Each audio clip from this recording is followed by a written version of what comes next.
Pues buenas tardes a todos, a todas, a todes. Estamos en este segundo capítulo de la temporada 1 sobre comunicación y salud del trabajo colectivo Laboratorio de Medios y Opinión Pública. Mi nombre es Carla Daniela Manso y moderaré este segundo episodio. El capítulo de hoy se titula COVID-19 y el tratamiento de los datos, una mirada desde las fuentes especializadas, y es justo por eso que les presentaré a los especialistas en ciencia de datos, en visualización, en fact-checking y en periodismo de datos que nos acompañan el día de hoy. Y pues bueno, ¿y quiénes nos acompañan el día de hoy? Esa es la incógnita, aunque en el flyer ya tuvieron un poquito de lo que serían nuestros invitados, pero los presentamos, porque así es como se debe hacer. Pues les presento a Irving Morales, es miembro del Sistema Nacional de Investigadores, nivel 1, es doctor en física por el Instituto de Ciencias Nucleares de la UNAM, se dedicó durante 7 años a la academia como investigador y científico en la misma institución que le otorgó pues este grado académico. Actualmente se dedica al análisis de datos y visualización de datos, siendo fundador de Morlan, que es una empresa que se dedica a hacer estas consultorías de análisis de datos. Y bueno, también es fundador de la Data MX, que es un medio de comunicación especializado en periodismo de datos. Muy buenas tardes, Irving. ¿Qué tal? Muchas gracias. Gracias por la invitación. No, hombre. También nos acompaña en este panel Alejandra Padilla, es periodista especializada en periodismo de datos. Sus investigaciones están basadas en datos abiertos relacionados con pues, temas de rendición de cuentas, violencia de género, derechos humanos y acceso a la información. Ha sido colaboradora también de la sección de periodismo de datos del diario El Universal, así como en la unidad de datos de Sin embargo. Hace 3 años cofundó Serendipia, que es un proyecto independiente de periodismo de datos donde se publican investigaciones pues basadas en datos abiertos e información pública, y que esta información pues se obtiene a través de mecanismos de justamente lo que vamos a hablar hoy, acceso a la información y acceso abierto a los datos. Y bueno, Alejandra, muchas gracias por estar acá. Gracias a ti, Carla. Y finalmente, pero no menos importante, está con nosotros Luis Castrillones, periodista, fact-checker, editor y comunicador de ciencia y tecnología. Es editor del proyecto de verificación con la evidencia científica COVID con Conciencia, así como editor de la sección Ciencia Verificada en el portal de fact-checking verificado. Ha sido colaborador de la Fundación Gabo para el Nuevo Periodismo Iberoamericano. Es actualmente integrante del Tour de Medios Libertad y Prensa, invitado por el Centro de Prensa Extranjera de los Estados Unidos, y ha colaborado en un chorro de medios. Red Ética de la Fundación Gabo, Verificado, Animal Político, Letras Libres, Vice Media, El Heraldo de México, El Universal, Replicante, Horizontal, Red Mexicana de Periodistas Científicos, y pongo puntos suspensivos porque nos vamos con 15 minutos más de esto. Pues bueno, Luis, muchísimas gracias por estar hoy en esta tarde tan soleada con nosotros. Gracias, Carla, y un saludo a Irving y a Alejandra y a toda la gente que está viéndonos, acompañándonos. Perfecto. Pues bueno, iniciemos con este capítulo 2, que va a estar muy cargado de datos, muy cargado de metodología, muy cargado de medios de comunicación. Y bueno, para abrir la conversación, ¿qué vamos a entender por datos abiertos o Data Open Access? Bueno, como datos abiertos, y esta es desde una aproximación propia, una disertación particular, bueno, yo entiendo como datos abiertos, y bueno, desde la política pública, la mayoría del tiempo se refieren a datos que los gobiernos pongan a la disposición pues de la sociedad, para que a la vez este conjunto, este colectivo, este grupo de personas, esta sociedad en sí, los analice y descubra, bueno, pues aspectos relacionados, pues en muchas veces y como común denominador al gasto público, pues a situaciones de infraestructura, al uso, por ejemplo, actualmente, pues del gasto en los hospitales y todo lo que tenga que ver muchas veces con el entorno social tangible de quien lo observa, ¿no? Y bueno, pues en tal sentido, el hilo conductor de esta charla será el acceso abierto a los datos en una crisis sanitaria, así en tal medida pues como la relación que va a haber entre los ejercicios prospectivos, ¿no? Que se han estado haciendo alrededor del mundo, estudios muy interesantes que han presentado diversas universidades a lo largo y ancho del globo. En fin, si bien es cierto que uno de los criterios, y no me dejarán mentir nuestros periodistas, y también, bueno, Irving, que ha estado muy metido en esta onda también del periodismo de datos, si bien es cierto que uno de los criterios en el balance noticioso de los acontecimientos es la consulta de los datos duros, pero no menos cierto es que si estos datos son más dudas que respuestas, pues la regla de informar para socializar el entorno, pues no se cumple, ¿no? Simplemente. La dinámica que vamos a establecer para esta charla es que nuestro panel de expertos responda a la pregunta general y que va a ser el hilo conductor es ¿por qué sí al acceso abierto a los datos y por qué sí comunicar mediante números una crisis epidémica? Y bueno, pues al responder tendrán un tiempo pues considerable cada uno, donde también nos cuenten o incluyan el cómo se llega a un dato certero y cómo comunican cada uno en sus medios y en proyectos de investigación los hallazgos que han observado durante esta contingencia. Y bueno, también como este laboratorio pues favorece las fuentes especializadas, pues pasemos a ellas así como vamos. Le cedo la palabra, por favor, a Alejandra Padilla y le recuerdo la pregunta general y de la que vamos a partir el conversatorio, ¿no? Por si se nos olvida y se nos pasa ahí entre la narrativa y el discurso. Alejandra, ¿por qué sí al acceso abierto a los datos y por qué sí comunicar mediante números una crisis epidémica? Cuéntanos. Ok, perfecto. Gracias, Carla. Bueno, ¿por qué sí al acceso abierto a los datos? Porque, pues, para empezar, el acceso a la información es un derecho humano, tanto a nivel mundial como en México. México es parte de la Carta Internacional de Datos Abiertos, se adhirió a esta carta en 2015, lo cual pues hace que nuestro país sea parte de un acuerdo internacional en el que los gobiernos se comprometen a publicar datos abiertos sobre los asuntos públicos, ¿no? Como bien estabas diciendo en la introducción de esta charla, sí sobre gastos, sí sobre infraestructura, pero también sobre toda la información que tenga el gobierno, que produzca el gobierno y que no exista una razón para que sea información reservada o confidencial, ¿no? Estamos hablando de datos personales, información sobre seguridad nacional o toda aquella información que pueda poner en riesgo la seguridad de las personas o del país. Eso, por supuesto, que no debe estar en un formato abierto, pero todo lo demás que hace el gobierno, pues la idea y digamos como en un escenario perfecto de un país que cumpliera con esta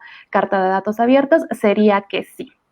Ahora, ¿por qué sí comunicar mediante números esta crisis de esta pandemia? Bueno, ok, se metió un ruido. Sí. ¿Por qué? Bueno, en México lo que observamos es que al principio de la epidemia, y creo que todavía hay demasiada incertidumbre y como mucha incredulidad, ¿no? Sobre si realmente el coronavirus desde que existe hasta, bueno, pero, o sea, verdaderamente hay tanta gente contagiada, pero en serio la gente se está muriendo por esto, pero de verdad, no sé, enfermedades como la diabetes complican esto. En Serendipia creemos que es muy importante justo el acceso a estos datos precisamente por esa razón, porque pues los datos abiertos en cualquier situación te pueden ayudar a tomar mejores decisiones. Y en una crisis, en una pandemia como esta, creemos que pues es todavía mayor ese poder, ¿no? Al estar pues teniendo estas conferencias todos los días en las que la Secretaría de Salud nos da a conocer los datos y todo, o sea, está bien, es una buena estrategia, pero sí creemos que es muy importante que tengamos el acceso a estos datos y que sean en un formato abierto. Ahora me gustaría contarles un poco sobre lo que hacemos en Serendipia, si te parece bien, o quieres que lo deje para... Perfectísimo. ¿Sí? Okay. No, por favor, Ok, perfecto. Serendipia. Ok, bueno, pues justo hablando sobre estas conferencias y la necesidad de que además de lo que presentan en las conferencias nos presentaran y nos abrieran estos datos sobre todo, pues al inicio de la pandemia en México creo que había como pues cierta duda entre los mismos medios de comunicación de cómo dar a conocer esto, ¿no? Cómo comunicarlo, qué es lo que sí tenemos que decir, qué no. Y si recuerdan, que seguramente lo recuerdan muy bien, aunque parece que ya pasaron años desde que empezó esto, pero han pasado solamente unos cuantos meses, lo primero que teníamos eran solamente unas tablas en PDF, ¿no? Que, a ver, esto fue muy criticado, pero ya después, por supuesto que esto tenía una razón de ser. O sea, la Secretaría de Salud siempre publica tablas en PDF sobre enfermedades epidémicas, ¿no? Y tenemos ahí tablas sobre sarampión, y es así como lo ha hecho la Secretaría de Salud. Nos decía Ricardo Cortés, que es el director general de Promoción de la Salud, nos lo decía que desde 1985, creo, ¿no? Entonces, desde entonces publican tablas en PDF y la respuesta es que lo hacían en PDF porque así lo habían hecho siempre, ¿no? O sea, no era como un plan maléfico del gobierno de, no te voy a dar información, sino que pues era la costumbre al interior de la Secretaría. Nosotros hablamos con Ricardo Cortés porque queríamos entender cómo es que capturan estos datos y la verdad es que pues ahí se explicaron bastantes cosas como esta, por ejemplo. Pero entonces, ¿qué fue lo que pasó? Bueno, es que el coronavirus tenía tanta atención y tantas personas, o sea, no solamente medios de comunicación, sino había geógrafos, o sea, Irving lo sabe muy bien porque hemos interactuado ahí en Twitter con otras personas que también utilizan estos datos.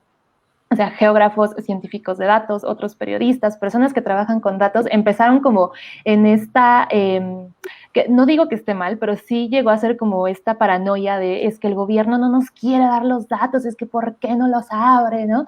Así. Y, o sea, por un lado lo entiendo, porque sí se veía como muy sospechoso, así como, ¿y por qué nada más nos das una tablita en PDF, no? Pero bueno, cuando ya la misma Secretaría de Salud te explica como, pues es que así lo hemos hecho siempre y la verdad no creímos que alguien estuviera interesado en utilizar datos abiertos, dices, bueno, ok.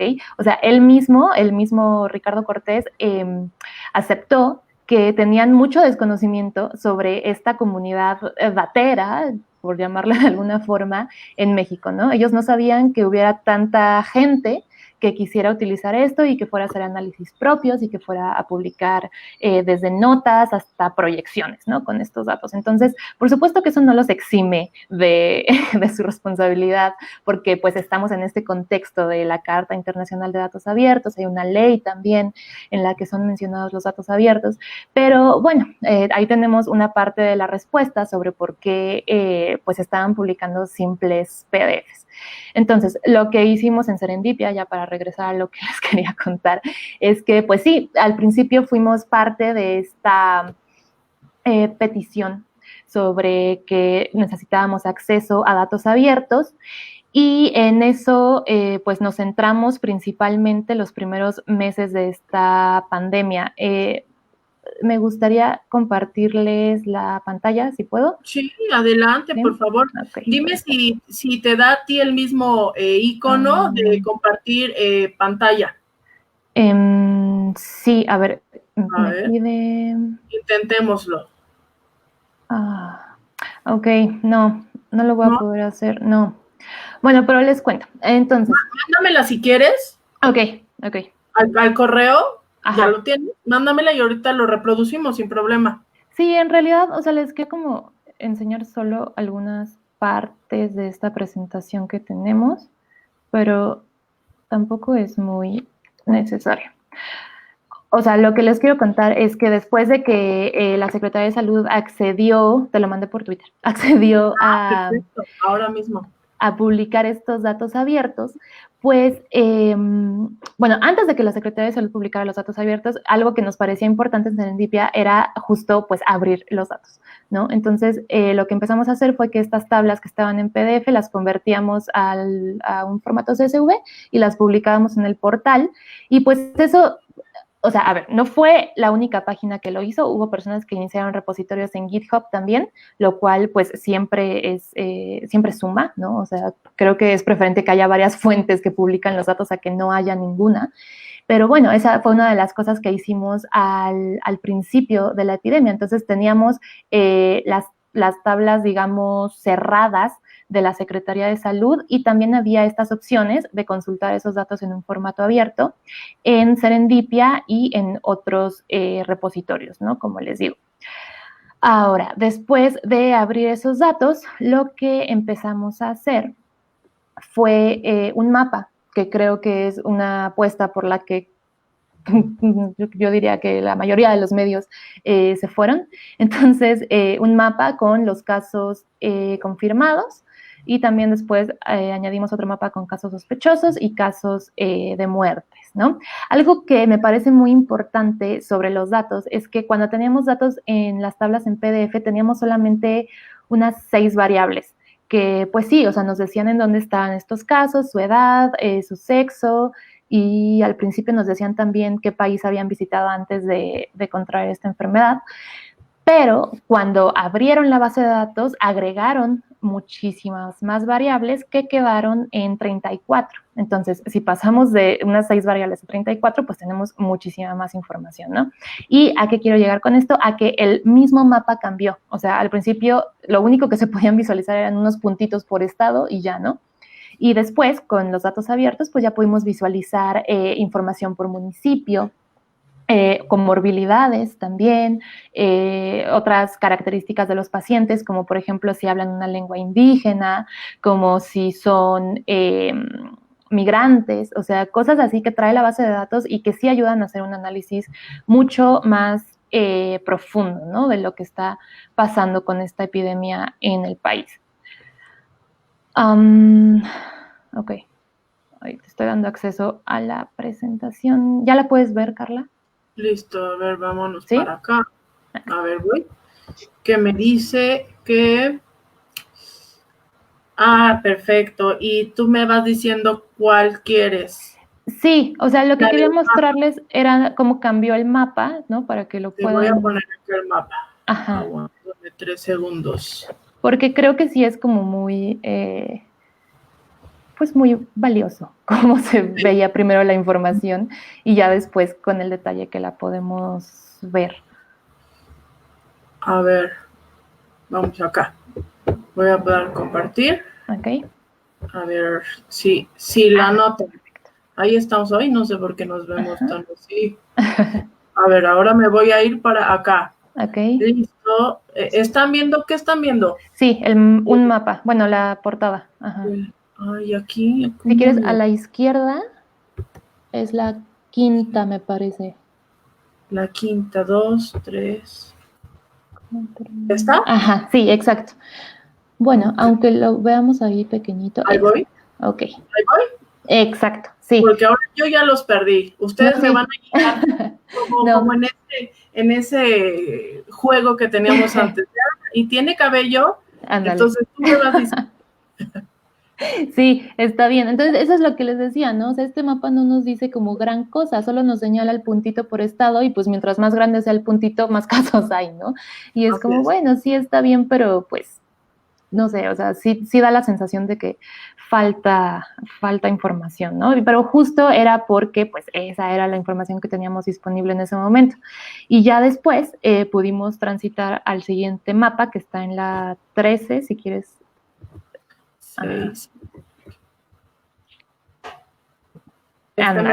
Exacto. Sí, que ahí ya, pues además de mostrarnos los puntos por color y por tamaño, y eso te indica cuántos casos de COVID hay, pues también ya los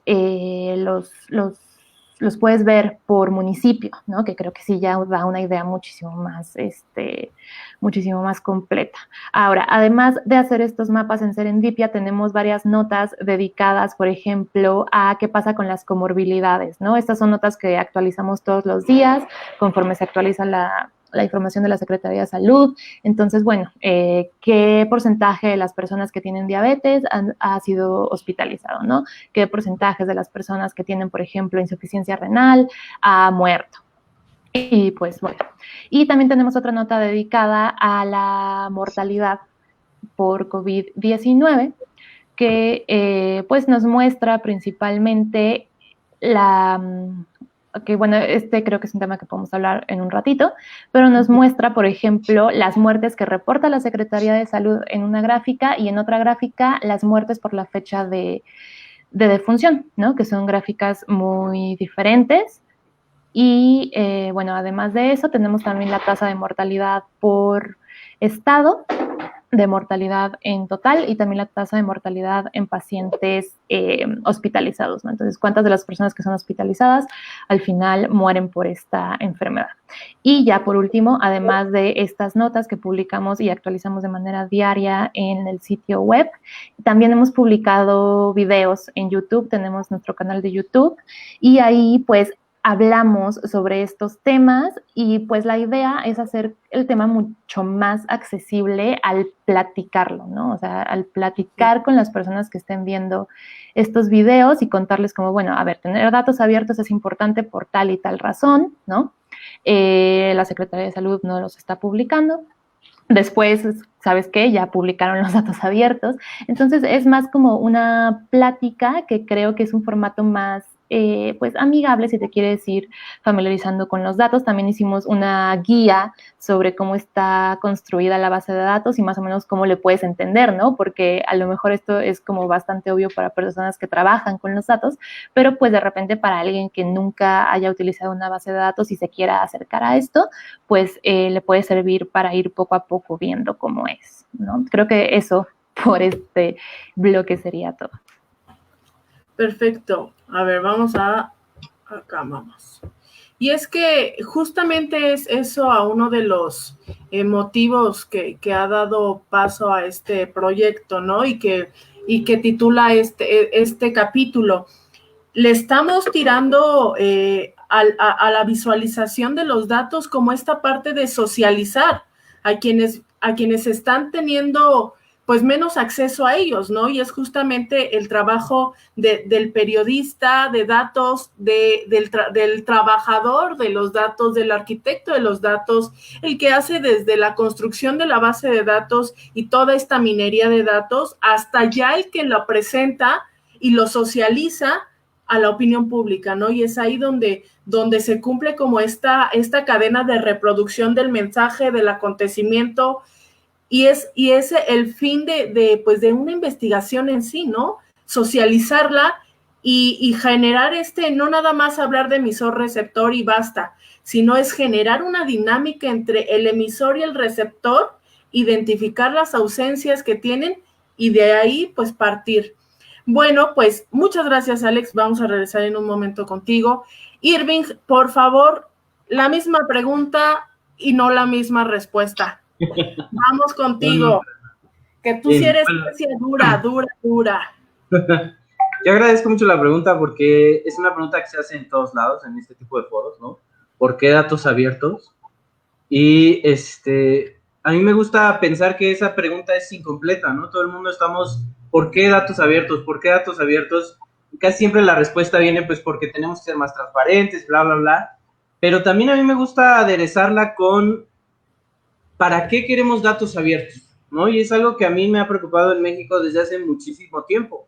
O sea, desde hace 4 o 5 años, en donde empezaba a ver este pequeño grupo de dateros ahí en Twitter que empezábamos a aventar gráficas y cosas, pues estaban las leyes de transparencia y estaban las peticiones de transparencia, Y realmente la pregunta era, ¿para qué? O sea, existió una página que se llamaba datos.gov.mx, que era un recopilatorio enorme de datos y de bases de datos, un esfuerzo enorme en donde se documentaron bases. Y si tú vas a los usos de esas bases de datos, pues prácticamente nadie las descargó, nadie las usó, nadie preguntó, nadie hizo productos con eso, ¿no?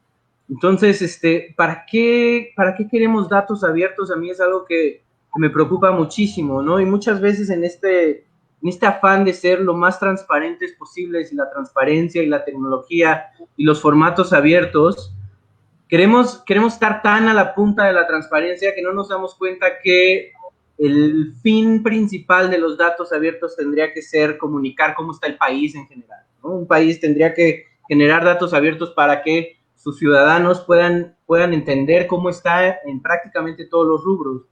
Pero en este afán de ser transparentes y formatos y bla, bla, bla, dejamos fuera a muchas personas, ¿no? Entonces, cuando se dio esta polémica que mencionaba Alejandra, en donde decían, es que publicaron los datos en PDF, el peor pecado del mundo, y cómo puede ser posible que en un país como el nuestro hayan puesto los datos en PDF y sigan en PDF y bla, bla, bla. Pues yo me preguntaba todo el tiempo, ¿quién es el receptor de estos datos? ¿Quién es quien se necesita informar de cuántos casos tenemos, ¿no? Y muchas veces en un tema tan coyuntural, lo que importa es que la gente en general, toda la gente se informe. Y sin duda alguna, el formato que más puede abrir la gente en sus dispositivos digitales es el PDF, ¿no? Por supuesto, a los que hacemos análisis con datos y a los que nos interesa pasar estos datos a visualizaciones de datos y a otros productos para comunicar de una manera más eficiente, pues es lo peor que nos pueden hacer, dárnoslo en un PDF. Alejandra te podrá contar todas las dificultades que implica cuando unos datos están capturados en un PDF y tienes que volverlos digitales y volverlos manejables, ¿no? Y sí, por supuesto que quisiéramos el CSV súper limpio y dispuesto para trabajarlo, pero desde mi punto de vista, a veces cuando pedimos con tanta insistencia el CSV, estamos dejando fuera a un montón de gente que simplemente lo quiere leer en PDF, ¿no? Ahora, por supuesto, para mí el mundo ideal no es, pues entonces regresemos a PDF y listo, sino más bien tengamos las dos opciones. Habrá gente que se quiere quedar en PDF y eso es más que suficiente, y la respuesta de la Secretaría era más que necesaria, ¿no? Llevamos haciendo esto desde el 85 en PDF, y los doctores a los que les interesan estos datos así lo han consumido, y nunca nadie nos ha reclamado que esté en PDF. Y ahora resulta ser que vienen unos tuiteros y nos empiezan a gritar todos los días a las 7:30, 8 de la noche, que por qué siguen PDF, por qué siguen PDF, por qué siguen PDF, ¿no? Quizá ni siquiera se entiende esta discusión. ¿Por qué? Porque también eso es algo que sucedió en la comunidad de datos en México. Antes de esta coyuntura estábamos súper guardaditos, ¿no? Hacíamos nuestras cosas, hacíamos nuestros análisis, nuestros mapas, había algunos medios dedicados específicamente a datos, pero era algo que le interesaba a la gente que pues, buscaba datos, ¿no? En este momento en donde llega la coyuntura, pues dos masas enormes empiezan a tratar de hablar, ¿no? Los dateros empiezan a decir, oye, es que necesito mis datos bien hechos, porque no puedo generar mis mapas y mis gráficas y no estás comunicando bien. Y por otro lado, pues el gobierno no sabe ni siquiera de qué le están hablando, ¿no?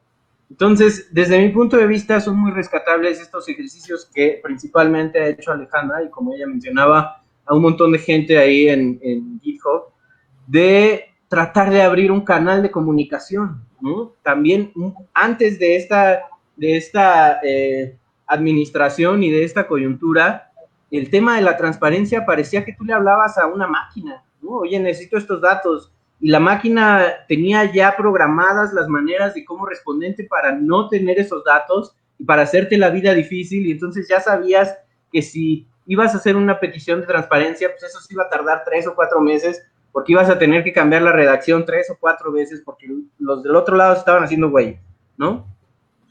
Y ahora sucede esto, en donde pues, se sientan en un programa de YouTube, ¿no? A explicar por qué. ¿Por qué no tenemos datos? Pues bueno, pues porque estamos acostumbrados en PDF, ¿no? Otra cosa que a mí me parece súper importante es, siempre estamos pidiendo datos y exigiendo datos o mejores datos, pero nunca nos ponemos a pensar que del otro lado, donde se generan esos datos, hay personas, ¿no? Y, por ejemplo, fue un caso muy sonado estos registros en donde hay hombres en la base de datos que salen como embarazados, ¿no? E incluso en todos los medios, ¿cómo va a ser posible? La base de datos tiene estos errores, bla, bla, bla. Incluso hay algunos miembros de la comunidad en Twitter atacando súper fuerte esta base de datos, ¿no? Cuando evidentemente del otro lado pues tenemos a un montón de doctores casi registrando a mano, ¿no? Y luego tratando de actualizar esta base de datos prácticamente diario y que esté bien. Y pues bueno, en fin, ha sido un proceso sumamente complejo y desde mi punto de vista muy, muy enriquecedor. ¿Por qué? Porque nos ha dejado ver dos cosas, ¿no? Una, que hacer datos no es nada fácil, ¿no? Y por ahí todavía encuentro de repente algunos tweets, pero ya son los menos, en donde dicen, no, es que ¿cómo es posible que no puedan tener una base de datos bien curada y bien hecha? Pues porque es una tarea monumental, ¿no? Es una tarea absurdamente monumental. Y además no están enfocados en preparar la base de datos y el archivo para que nosotros podamos hacer un mapa, sino más bien pues, están enfocados en curar personas y en salvar vidas, ¿no? Entonces, reclamar que los datos no están bien, desde mi punto de vista, es enfocarse un poco en algo que no deberíamos enfocarnos ahorita, deberíamos enfocarnos después, ¿no? Cuando ya podamos salir de este asunto, entonces sí, reclamemos por qué no estaban bien. Y desde mi punto de vista, lo que tendríamos que reclamar es por qué no había un sistema para recolectar esos datos de forma eficiente, ¿no? ¿Por qué se tuvo que empezar a hacer el sistema o parchar el sistema? Creo que por ahí Serendipia sacó una nota en donde el sistema prácticamente tiene 11 años, ¿no? Y eso es lo que es impensable, ¿no? Que tengamos sistemas que pseudo funcionan y que porque no estamos en una pandemia nadie se entera que no funcionan bien y ahí sigan sobreviviendo. Tendríamos que, tanto en salud como en educación, como en prácticamente todos los rubros, empezar a tener sistemas robustos para que cuando llegue una emergencia se pueda hacer uso de ellos, ¿no? Eso por un lado. Por otro lado, preguntabas, ¿por qué comunicaron una emergencia de este estilo, una pandemia con números, ¿no? Y también me lo he preguntado mucho y desde los dos aspectos. ¿Por qué? Porque al principio me parecía una estrategia buenísima y me parecía fundamental lo que estaban haciendo, ¿no? Una conferencia diaria con la presentación de los datos, bla, bla, bla. Pero para mí, evidentemente, esa conferencia dejó de tener importancia muy rápido y empezó a generar problemas de comunicación con los datos que son sumamente importantes, ¿no? Empezaron a hablar de los modelos, pero no hablaban de la incertidumbre, y entonces la gente empezó a sospechar que ya íbamos para abajo y luego tenemos estos dobles picos y hasta la fecha tenemos conferencias que duran 1 hora en donde pues se puede observar cómo no hay nada más que reportar, no hay nada más que informar y siguen dándole vueltas y vueltas y vueltas a la misma idea, ¿no? Y además comunicar este dato, ¿no? Hay tantos muertos hoy, hay tantos casos nuevos hoy, diario y diario y diario, da la percepción de que tuviéramos mucha precisión en este dato, ¿no? Y incluso hace algunas semanas, pues también un montón de medios se volcaron sobre el gobierno a tratar de atacar en el sentido de por qué tu dato no es preciso, por qué tenemos que multiplicar por 20, por 8, por 50, ¿cuál es el dato real? Cuando lo que pasa realmente es que en ningún lugar del mundo se conoce el dato real, ¿no? No es posible tener datos precisos con respecto a este fenómeno, ¿no? Entonces, desde el punto de vista de los fenómenos que están pasando, hay fenómenos en donde simplemente no puedes tener precisión de lo que está pasando, ¿no?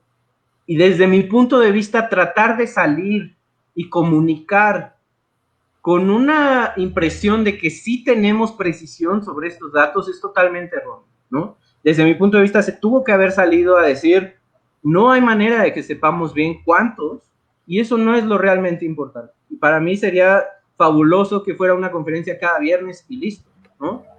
Eso por un lado. Pero por otro lado, y contradiciéndome un poco, me parece fenomenal lo que ha pasado en términos de datos y en términos de esta coyuntura en México. ¿Por qué? Porque como decía antes, los que hacíamos datos antes estábamos ahí guardaditos en Twitter y sacábamos nuestras gráficas y sacábamos nuestras cosas y realmente pues, le importaban a quien buscaba cosas de datos. Y de repente estamos así, literal, de un lunes a un viernes en una coyuntura en donde todo el mundo tiene que aprender de datos, saber cómo leer gráficas, saber cómo leer mapas, ¿no? Y al principio, muy al principio de la pandemia, hubo incluso discusiones en los círculos de gente que hace datos en Twitter de si era pertinente o no que hiciéramos visualizaciones de este tema, ¿no? Que si tú podías sesgar demasiado y arriesgar a la gente sacando un mapa o una gráfica, ¿no? Yo recuerdo mucho cuando fueron las elecciones de Trump contra Clinton, las últimas elecciones en Estados Unidos, como la comunidad de visualización de datos de Estados Unidos empezaron a nombrar ese día como el día de la visualización de datos, porque prácticamente todos los que en algún momento se habían animado a hacer una gráfica, un mapa, empezaron a bajar los datos y a sacar gráficas y gráficas y gráficas, y todos los medios tenían mapas y gráficas, y entonces para ellos ese fue su día de la visualización de datos, donde prácticamente su medio o su labor se volvió mainstream, ¿no? En México me parece lamentable que con esta coyuntura ese haya sido nuestro día de visualización de datos, ¿no? O llevamos, como decía Alejandra, parecen años, pero son como 3 o 4 meses de visualización de datos, pero creo que hay un montón de gente que tenía ganas de meterse a los datos y no se animaba y ahora ya sacó un mapita, ya sacó una grafiquita, ¿no? Y para mí el objetivo de que podamos y tengamos que comunicar esto a través de números y a través de datos es que en el país nos hace falta muchísimo que todos los temas se tomen desde esta perspectiva. Por supuesto, no que sea la única perspectiva, ¿no? El periodismo que se ha hecho desde siempre tiene un montón de cualidades, pero sí hace mucha falta que la gente aprenda a leer mapas, aprenda a leer gráficas, y eso no lo vamos a conseguir más que atascando de gráficas y de mapas y de discusiones acerca de datos, ¿no? Y de formatos y este tipo de cosas. Entonces yo celebro muchísimo que la gente se anime a ir, bajar la base, tratar de jugar un poco, ¿no? Y sacar una gráfica, un mapa, ¿no? Y entonces impulsar de esta manera pues, el asunto de los datos en México, ¿no? Que también ha pasado y empezó a suceder efectos contrarios, ¿no? Ahora los que ya llevábamos tiempo dedicándonos a los datos, no sé si por celos, envidia o qué, de repente empezamos a voltear a todos los mapitas que salían por ahí y empezábamos ahora yo empecé con unos amigos a llamarlo en broma los correctores de la ortografía de la visualización de datos. ¿Por qué? Porque ya estábamos, oye, es que tu mapa no es preciso y puede ser que la gente salga en Iztapalapa cuando tú estás diciendo que no, y ahí sí hay muchos casos. Yo decía, a ver, hace 2 semanas nadie se fijaba en un mapa, y ahora resulta ser que un mapa es el que va a generar que todos en Iztapalapa salgan. No, tenemos que generar este tipo de cosas, ¿no? Por supuesto, con un montón de responsabilidad y mencionando aquellos casos que tienen errores.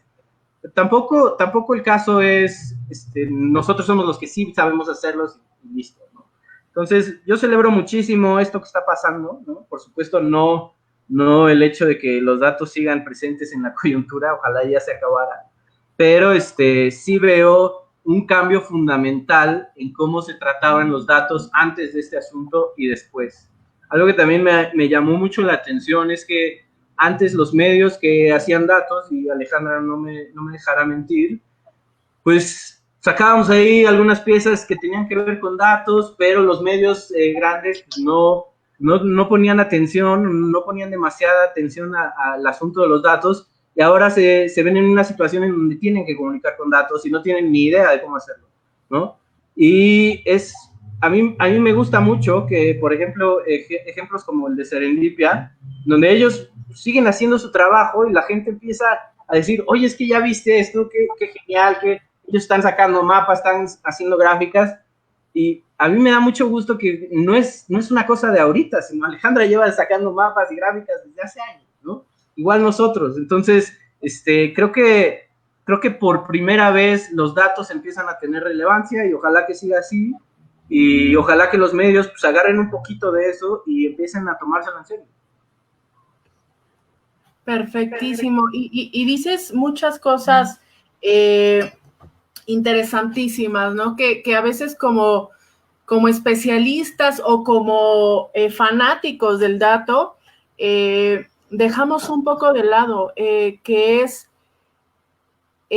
cuál es el sentido estricto de verlo, ¿no? De monitorear y de comunicar a partir de ello. Y ya se nos fue Luis, yo creo que nos tuvo ahí medio miedo. Luis, ¿dónde estás? Ahí anda. Porque te toca. y es sí. Justamente en ese mismo tenor de como fanáticos y en lo que te acomodas y todo, en mi perspectiva, pues a veces exigimos un poco de más, con a lo mejor lo poco que conocemos de toda esta inmensidad que es la data visualización. Yo me considero fan de la ciencia de datos porque sí me apasiona un chorro y la verdad es que he seguido desde el inicio toda esta visualización del día a día, un poco también porque se relaciona con investigaciones que he estado haciendo y demás, pero el dato ha sido en todos estos 100 y pico días que ha aterrizado el coronavirus en México, que son casi las mismas conferencias que tenemos de las fuentes oficiales, que va generando pues cierto tecnicismo en la gente, en el Vox Populi, ¿no? Ya hay el Vox Populi diciendo, ay, es que esto no se ve bien esta curva, ¿no? No, como que no se ve bien esta tendencia central, como que no se ve bien esta distribución. Y entonces también nos vamos del lado de cuando a Twitter una fuente oficial le dijo, es que resulta que ahí están todos los científicos, ¿no? Que el país necesita, ya sabrán a quién me refiero. Pero entonces dices, pues es que pues si la fuente oficial está ausente de ellos y hay un medio masivo de comunicación que nos lo ofrece, pues hay cierta tendencia a brillarnos a inclinarnos hacia donde hay eso, ¿no? Y justamente vamos a encaminar a esto que hace Luis. Por favor, Luis, es momento de que brilles en este escenario mediático y media. Cuéntanos por qué sí y por qué es importante el dato en una crisis sanitaria como la que estamos teniendo y viviendo aquí en México, bueno, en el mundo.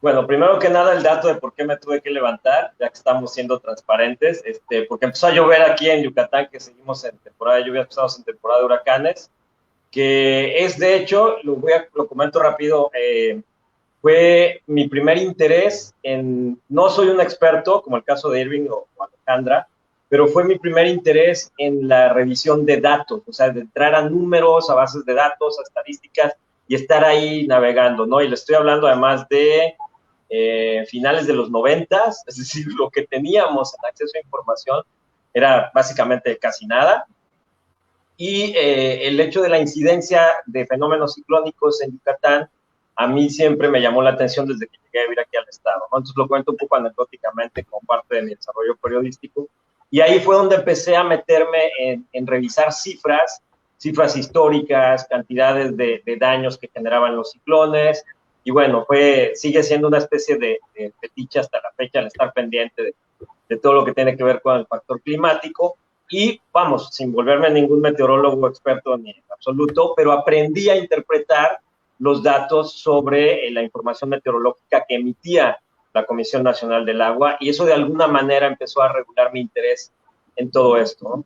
Repito, lo comento como una anécdota porque me parece que lo que está ocurriendo ahora, y para responder a las dos preguntas, y un poco ya lo adelantaban tanto Alejandra como Irving, es que nos vemos ante una explosión de información en medio de una crisis de incertidumbre. Es decir, ¿información existe? Sí, la información está ahí. La tenían el gobierno federal, la tenían las instituciones, de una manera que quizá no nos era tan accesible, o más bien antes no tan accesible y ahora un poco menos inaccesible, pero también difícil de entender, difícil de manejar y terriblemente difícil de comunicar, es decir, de socializarlo con la población en general. ¿Por qué? Porque la comunidad datera está especializada en el manejo y en la interpretación de los datos, la comunidad en general no. Y yo hablaría incluso ahí de 3 niveles, ¿no? Digamos, comunidad datera, que la mayoría es gente especializada en ciertas disciplinas académicas, no todos forman parte, digamos, del entorno de lo periodístico. Luego estamos los periodistas, que tenemos el interés y una aproximación al manejo de datos, pero no con tanta especialización. Luego están los periodistas que interpretan los datos, que extraen de la comunidad datera de las instituciones. Y luego está la población en general. Y aquí es donde finalmente la cadena debe determinar de la manera más óptima posible, entendiendo que más allá del derecho a la información, de lo que está establecido institucionalmente, la mejor manera de que una persona o una comunidad pueda tomar decisiones es que tenga la mejor información posible para analizar y para determinar qué es lo que va a hacer ante un determinado escenario, ¿no? Y en medio de una crisis de incertidumbre como la que generó esta pandemia a nivel mundial, o epidemia, si la vemos estado por estado, ciudad por ciudad, ya es tan diverso la manera en la que existe la dinámica del contagio, fue eso, ¿no? Es qué hacemos también con toda esta información para tomar decisiones adecuadas. Y ahí creo que voy respondiendo un poco a la primera pregunta, ¿no? O sea, ¿por qué se necesitan todos estos datos? Por eso, porque necesitamos tomar decisiones. En el caso de lo que hemos hecho en Verificado, que de alguna manera coincidió, y no quiero decir afortunadamente, sino terriblemente por el impacto humano que tiene la pandemia, coincidió con un proyecto que estábamos diseñando y que implica el inicio de mi colaboración con Verificado, en crear una sección llamada Ciencia Verificada. Es decir, empezamos, bueno, yo tengo 7 años ya siendo lector de la semana y haciendo fact-checking, sobre todo de contenido generado por usuario. Y mi percepción era que los medios, principalmente los medios llamados trendies o de tendencia, que son los que desgraciadamente tienen más lectores, suelen mucho jugar con la información científica y académica. Es decir, juegan a hacer la nota atractiva, rompiendo todo convenio semántico con el contenido real de lo que se está poniendo. Y bueno, incluso llegaba yo a jugar muchas veces con un hashtag que era "la ciencia no dice". ¿Por qué? Porque veíamos seguimos viendo estos titulares que la ciencia dice que tal cosa, ¿no? Entonces, bueno, yo recordaba cuando empecé a estudiar mi especialización en comunicación pública de la ciencia, decía, bueno, es que la ciencia ni siquiera es una cosa, es una actividad. Y bueno, y la filosofía de la ciencia ya te habla de la abstracción de esa actividad y demás. No voy a entrar porque es mucho más denso, ¿no? Pero o sea, la ciencia no dice nada y los científicos tampoco dicen nada. Los científicos hacen público el resultado de sus investigaciones y esas investigaciones a veces, de facto, al público en general tampoco nos dicen mucho. Es decir, no nos están diciendo, este es el hecho y vas a hacer esto pues a partir de lo que te estamos diciendo. Porque es también información y datos que se pueden interpretar en distintos contextos, ¿no? Entonces, como decía, surge esta iniciativa de crear Ciencia Verificada y empezamos a darnos cuenta que a la par de que estaba ocurriendo toda esta discusión de la que ya hablaron Irving y Alejandra, en términos de lo que sucedía con la ahora llamada popularmente telenovela de las 7, es decir, la conferencia de prensa del subsecretario Hugo López-Gatell, había otro espacio dentro del debate o la discusión pública en las plataformas de medios digitales, que es a donde yo me aboco a trabajar principalmente, ¿no? Y esta estaba relacionada con el manejo de la información científica y académica sobre la caracterización, orígenes, formas de contagio, impacto en la salud pública, impacto en la salud social y económica y psicológica del virus SARS-CoV-2 y de la COVID-19, que además también se confundía si eran una sola cosa o son dos cosas diferentes, y sí son dos cosas diferentes, ¿no? Virus y enfermedad. Entonces, bueno, nos dedicamos un poco más a eso y empezamos también a toparnos con que finalmente tenía que estar relacionado con la información que se proporcionaba en las conferencias de prensa de las 7 de la noche, oficiadas por la Secretaría de Salud, y que también empezamos a revisar desde la parte del discurso político. Es decir, si bien lo que ahí se expresa es estrictamente dato duro, también está impregnado de un discurso político que tiende que tendía, bueno, no sé, no creo que haya sido el objetivo, ¿no? Pero que generó una tendencia un tanto confusa y que terminó, bueno, de alimentarse de esta contaminación del debate público que existe hoy en México, que empezó desde hace más de un sexenio, que se fortaleció en las campañas de 2018 y del cual no hemos podido salir porque tanto los actores políticos de la oposición político-partidista como la propia presidencia de la República siguen alimentando todos los días esta especie de lucha de adversarios, ¿no? Esto contaminó la información que se estaba presentando en las conferencias de prensa de las 7 de la noche, que a su vez creo que también empezaron a generar esta confusión, un poco lo comentaba Irving, porque sí coincido muchísimo en esto.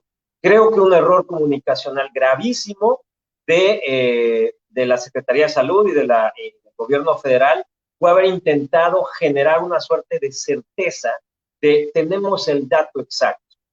Y fue por la presión de, no todos, pero algunos medios y algunos actores sociales, como los tateros básicamente, que la Secretaría de Salud se vio obligada a tener que decir, ups, sí, disculpen, no habíamos abierto y transparentado todo, no solo son los formatos, sino es nuestro discurso.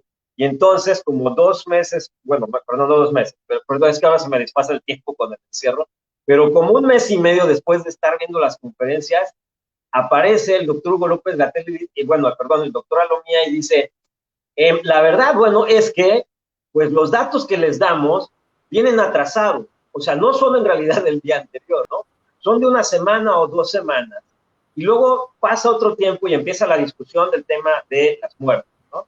Y si bien existía una incertidumbre sobre el número de muertes a nivel mundial, y había información pública en los medios de, a ver, ni siquiera en China, que ya están prácticamente parando el brote mayor, tienen la certeza de esos muertos, pero bueno, veníamos a preguntarnos ahora en México, ¿qué está pasando con los muertos, ¿no? Y entonces hasta que existe otra vez esta presión, es cuando de nuevo la Secretaría de Salud dice, ¿saben qué? Bueno, es que resulta que por la propia burocracia y el sistema que tenemos tan anquilosado de la información de salud pública en México, pues resulta que los muertos que les estamos diciendo hoy, que ustedes se asustaron porque creyeron que eran 1,500 de un día para otro, no, pues no son. En realidad fueron como 300 de un día para otro, y los otros, digo, estoy poniendo cifras ahorita aproximadas, ¿no? Y los otros 1,200, ¿de dónde salieron entonces? ¿Cuándo se murieron? A lo largo de las últimas 3 semanas. Entonces, bueno, cuando yo estaba viendo esa conferencia de prensa, dije, ok, muy bien, fabuloso, qué bueno que abrieron la información más, qué bueno que el sistema de acceso a información pública en México está mejorando desde prácticamente 20 años que tiene, porque si recordamos que empieza con aquel grupo impulsado por el difunto Adolfo Aguilar Sincer, junto con el presidente Vicente Fox, de empezar a crear todas estas herramientas de transparencia pública.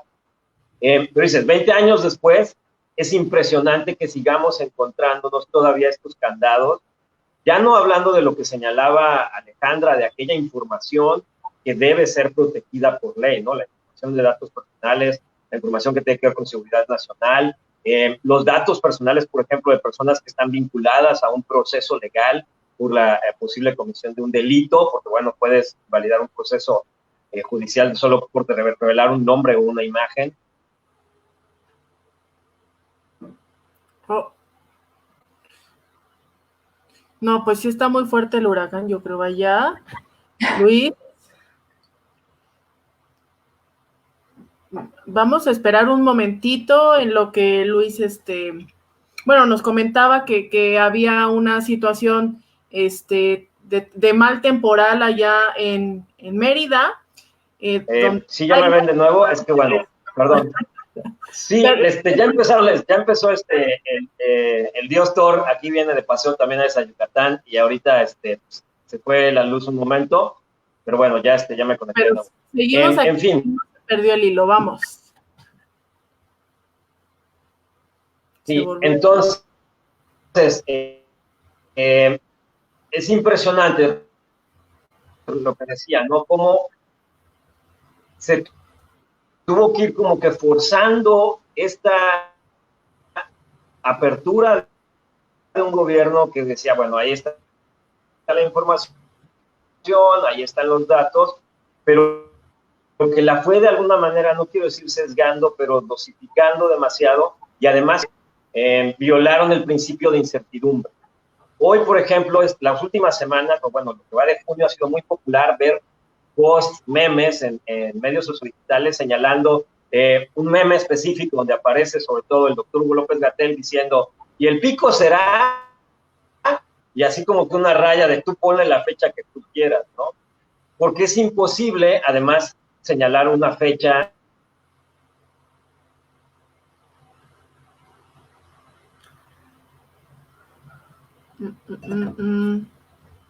No, ¿verdad? Se nos fue ahí. Ah, qué tor. Bueno, vamos a tener ahí en stand-by a Luis cuando Thor nos lo permita.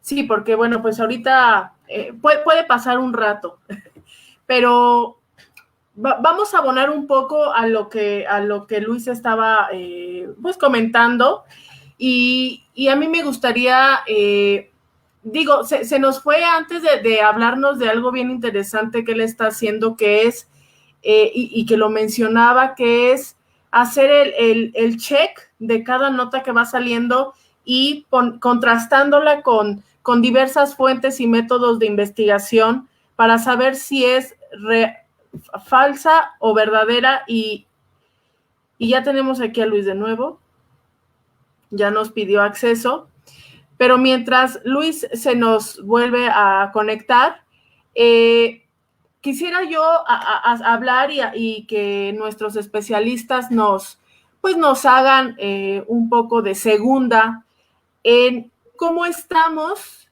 en esta. Ahí está Luis.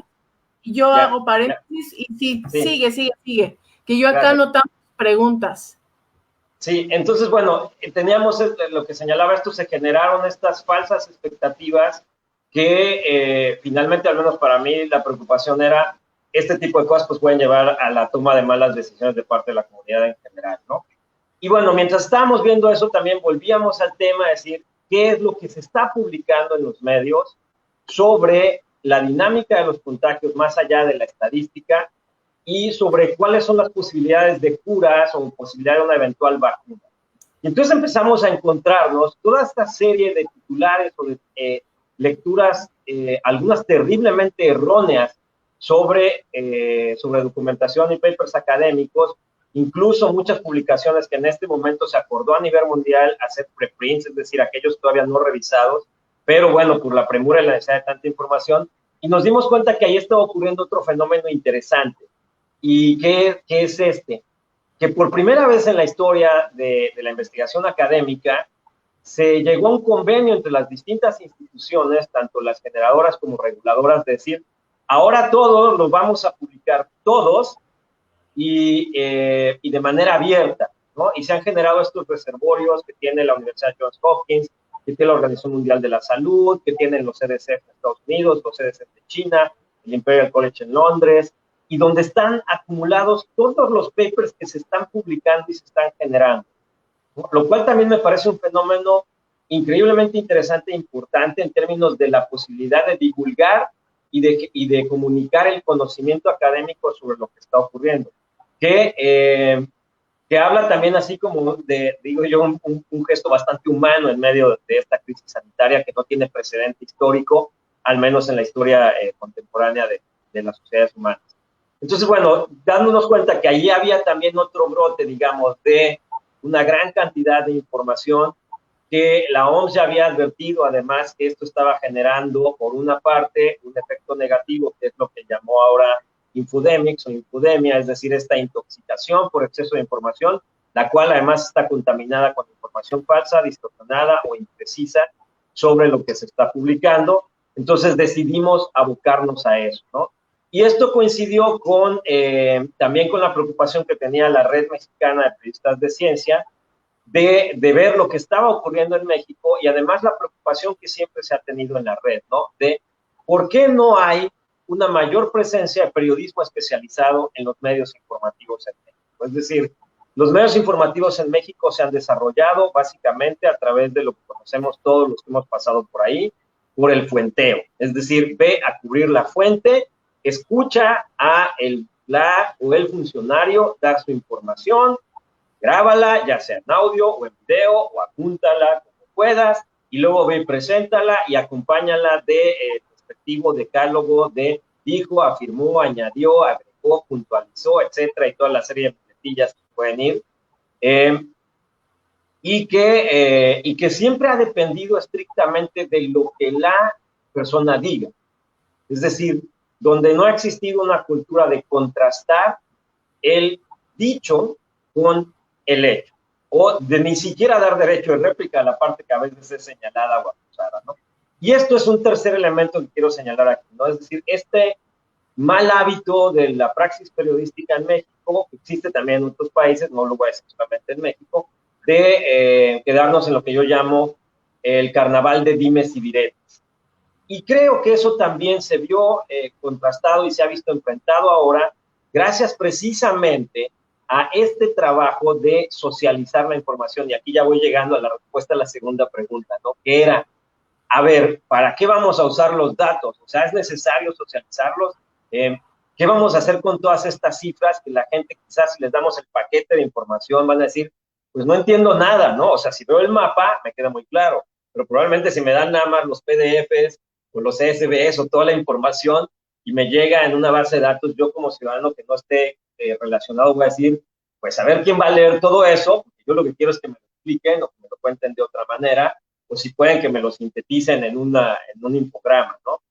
Entonces creo que esto generó también un impacto muy interesante porque nos permitió este extracto que se está haciendo de las bases de datos oficiales, porque pudimos empezar a contrastarlo con lo que se dice en la conferencia de prensa y fue lo que finalmente fue obligando al subsecretario de Salud y al resto de los funcionarios de la dependencia a ir soltando más información, ¿no?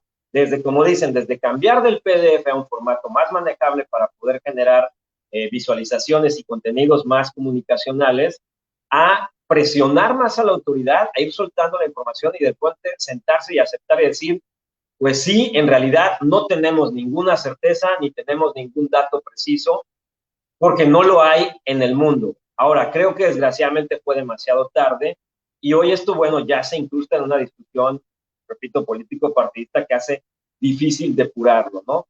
Y que al menos la preocupación que tuvimos nosotros al hacer COVID Conciencia fue, bueno, ahora, ¿cómo sin meternos en esa discusión política y en esa parte de las cifras, aportamos también la otra parte? Y lo que descubrimos es que finalmente también estamos haciendo un trabajo de minería de datos, porque, por ejemplo, la semana pasada estaba yo editando una de las notas y el trabajo que hizo uno de las chicas que hizo la investigación, no recuerdo, perdón, el tema, estaba basado en la lectura de 16 papers académicos y le estoy hablando en promedio de cada uno de sus papers tiene entre 10 y 11 cuartillas, es decir, esta persona leyó casi la mitad de un libro promedio, más de 50, 60 páginas o más, para poder extraer la información que permitía desmentir algo que se había publicado de manera distorsionada en los medios, ¿no?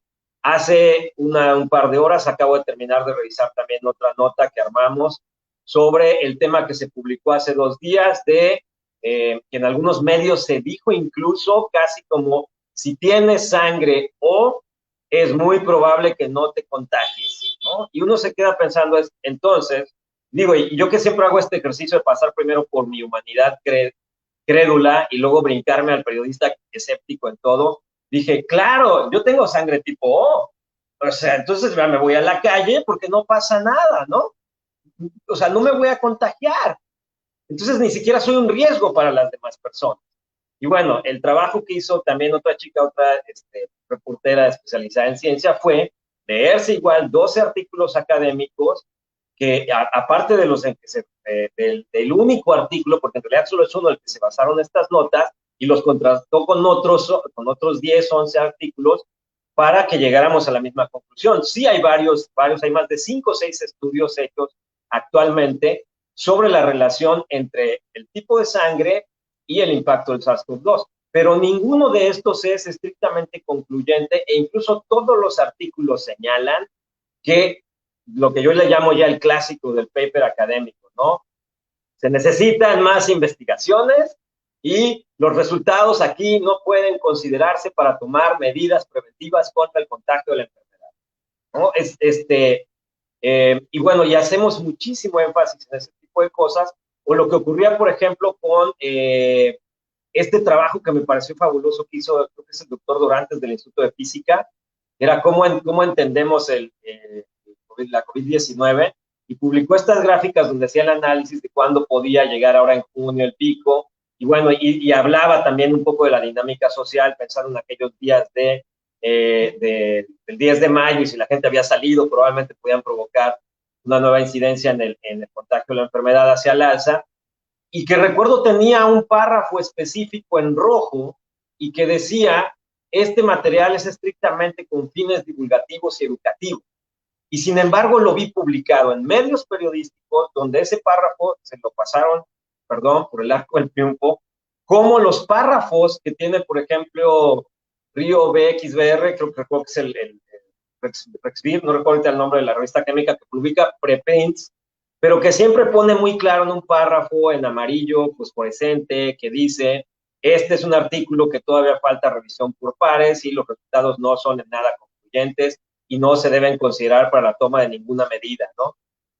Y ese tipo de información es como ignorada por los medios y me hace recordar justo esto, ¿no? Es otra vez el cuenteo, otra vez una suerte de no me preocupo por la especialización, pero soy optimista al respecto porque por otro lado veo no solo, para no sonar presuntuoso, lo que estamos haciendo nosotros, en el caso de nosotros tres, el caso de Irving, de Alejandra, ¿no? El tuyo, Carla, el de nosotros en COVID Conciencia en Verificado, el editor de la semana, pero que están saliendo otros esfuerzos tratando precisamente de ir aclarando esto, ¿no? Es decir, ya tenemos la información, hemos conseguido esta información en México, en el caso de la información pública, y a nivel internacional tuvo que venir una crisis sanitaria para que las instituciones académicas digan, ok, está bien, vamos a publicar todo sin cobrarles por leerlas, pero está dando un resultado, me parece, muy interesante y que propone también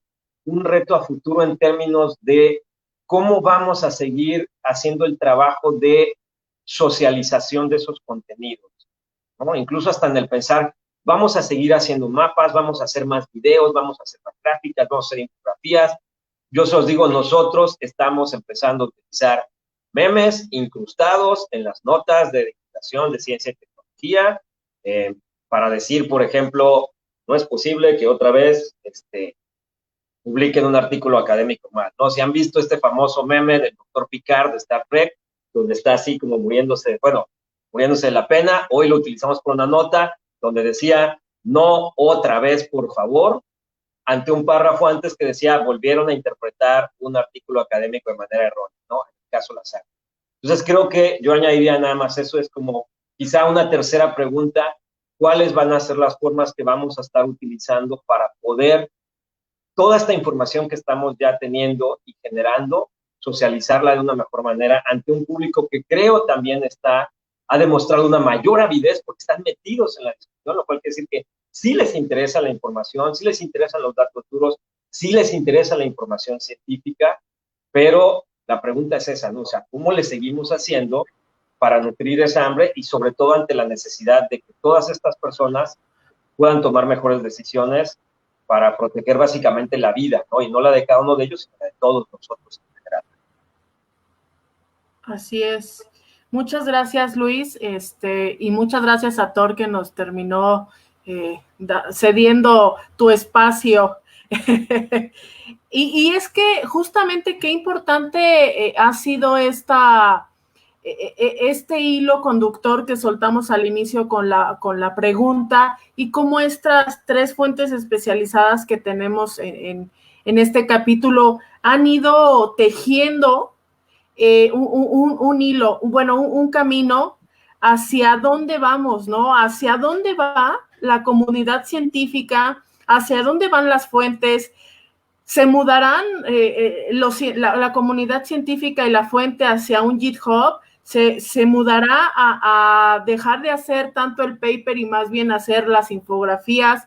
¿Hacia dónde va la socialización? Y retomando un poco la pequeña conclusión que logré sacar de los 3 que tenían como ese cuestionamiento en común, ¿hacia dónde vamos a socializar lo que hallamos, lo que investigamos, todos los métodos, como indagamos el dato, como indagamos el acontecimiento, como indagamos a las otras fuentes? Y es que también esto nos cuestiona hacia dónde migra el científico, hacia dónde migra el data lover, hacia dónde migra el usuario y la opinión pública, hacia dónde va a migrar. Hacia una fuente especializada que vemos y que ya es muy fácil acceder a ellas, es muy fácil tan solo mandar un mensaje o seguirlos en sus redes sociales. ¿Cómo ha sido cómo va a ser más bien esta transición de seguir a las fuentes especializadas y dejar un poco de lado a las fuentes oficiales, a las fuentes políticas que se han ido cuestionando en estos últimos días, bueno, meses, ¿no? Que lleva el tema circulando en todas nuestras redes, tanto sociales virtuales como sociales reales.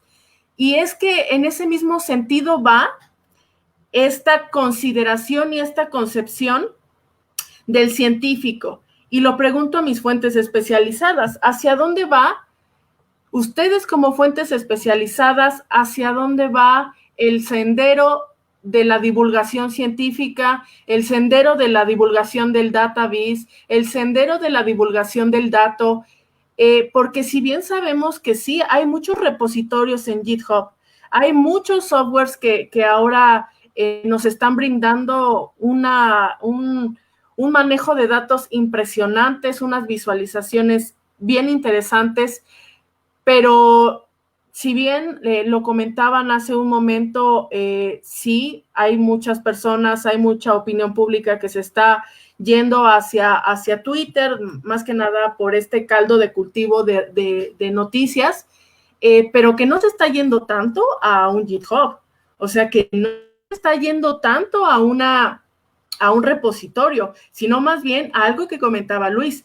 En una infografía, dime las 10 cosas más, ¿no? Los 10 más, los últimos datos en el mundo, no sé, los últimos datos en mi ciudad, los últimos datos en mi país, en mi región, y entonces desde ahí van también a modificar cómo es que vamos como opinión pública y como receptores de todas estas informaciones, de todos estos datos, a consumir la información. Y es ahí la pregunta, ustedes como fuentes especializadas que han hecho ejercicios desde un PDF hasta un repositorio en un GitHub o en una extensión CSV, ¿cómo tienen esa brecha digital? Todavía existe esa brecha digital, todavía hay personas que siguen reproduciendo, por ejemplo, mensajes de WhatsApp donde invitan a fiestas masivas, ¿no? Para contagiarte y generar esta inmunidad de rebaño, ¿no? Hay ciertos formatos en los cuales la audiencia está consumiendo más. Entonces, ¿cuál es como científicos sociales, como científicos en ciencias duras, cuál es nuestro próximo coco como creadores de ciencias, de publicaciones, de párrafos, de infografías, de visualizaciones? Y bueno, quien quiera esta vez soltarse a responder antes de empezar con las preguntas que nos han hecho en las redes sociales. ¿Quién se avienta el ruedo? A ver si parece como queda el último pedazo de pastel, nadie quiere agarrar la última rebanada, sí, ¿no? No, pero aparte porque se hacen de la boca chiquita, porque todos tienen antojo, pero como dicen el populacho, te haces de la boca chiquita. A ver, si quieren, yo abordo ahí un poco, ¿no? Se avienta Irving. Evidentemente sí necesitamos gente que transforme la información, ¿no? No es suficiente se liberaron los CSVs o los PDFs, como bien decía Luis, sino necesitamos gente que los transforme en visualizaciones de datos, en infografías, en información consumible, ¿no? Y ahí también viene un debate que es súper importante, que es que ahora ya hay información falsa en esto, ¿no? Hay visualizaciones de datos falsos, hay información científica falsa.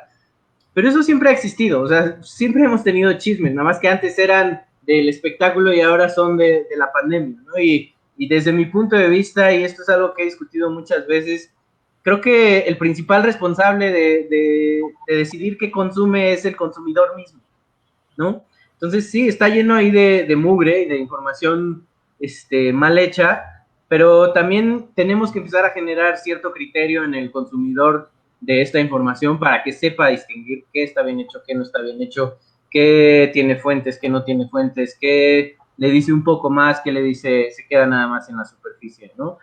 Por ese lado, creo que, como lo decía al principio, mientras más visualización de datos, más infografías, más números tengamos en los medios, mientras quitemos esta parte que a todo mundo nos han dicho de es que déjalo en una gráfica de barras porque si no la gente no entiende y entonces ya se van a ir de tu nota y los 40 segundos que se pudieran haber tardado en tu página se van a convertir en 10.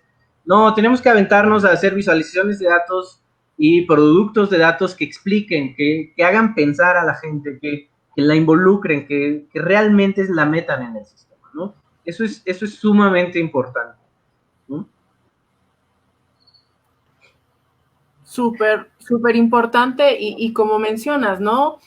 También ir como audiencia hacia un consumo crítico de los medios, de la información, de las fuentes, porque a veces, pues sí es mucho más cómodo ver en la televisión, en un estudio que se hacía sobre H1N1, sobre justamente la relación de los medios de dos empresas de televisión nacional sobre H1N1, cómo se consumía el medio. Y gran parte de ese consumo fue de la fuente que aparecía y que iba a ser la que iba a hilar la opinión pública, y pues resultó la fuente especial, la fuente oficial, ¿no? Veíamos como líder casi de opinión al secretario de salud en su momento, al presidente en su momento, y entonces es una tendencia que hay en situaciones de crisis